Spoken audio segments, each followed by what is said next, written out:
ഒരു നിമിഷം നീ ചിന്തിക്കൂ, നിന്നുള്ളിൽ നീയായിരിക്കുന്നത് തന്നെയാണ് എന്നുള്ളിൽ ഞാനായിരിക്കുന്നത്. രണ്ടും ഏകമായ അദ്വിതീയമായ സത്യമാണ്. എന്നിരിക്കെ നീ എന്തിനെന്നോട് കോപിക്കണം? നിൻ്റെ സ്വരൂപം തന്നെയാണ് ഞാനെന്നറിഞ്ഞാൽ എന്നിൽ അഭേദദൃഷ്ടി നിനക്ക് വരും. ഭേദദൃഷ്ടിയിലാണ് കോപം, അഭേദദൃഷ്ടിയിൽ കോപമില്ല. എന്നിരിക്കെ നിൻ്റെ കോപം വ്യർത്ഥമാണ്. നമ്മൾ താത്കാലികങ്ങളായിരിക്കുന്ന പല ഭാവനകളെ വെച്ചിട്ട് ചിലരെ ശത്രുക്കളായും ചിലരെ മിത്രങ്ങളായും വിലയിരുത്തും. ഇന്ന് ഉപകാരം ചെയ്യുന്നവൻ മിത്രവും അപകാരം ചെയ്യുന്നവൻ ശത്രുവുമാവട്ടെ.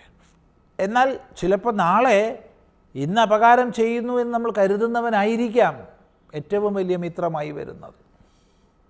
ഇന്നത്തെ മിത്രമായിരിക്കാം നാളത്തെ ശത്രുവായി വരുന്നത്. ഇത് ആപേക്ഷികമാണ്, പലതിൻ്റെ അപേക്ഷയിൽ നിലകൊള്ളുന്നതാണ്. സർവരുടെയും സ്വരൂപമേകമാണ്, എല്ലാവരുടെയും ഉണ്മ ഒന്നാണെന്നിരിക്കെ എന്നെ നീ വേറിട്ട് കാണുകയും അനന്തരം ഇന്ന് വൈകുന്നേരം 6:30 സന്ധ്യാദീപം.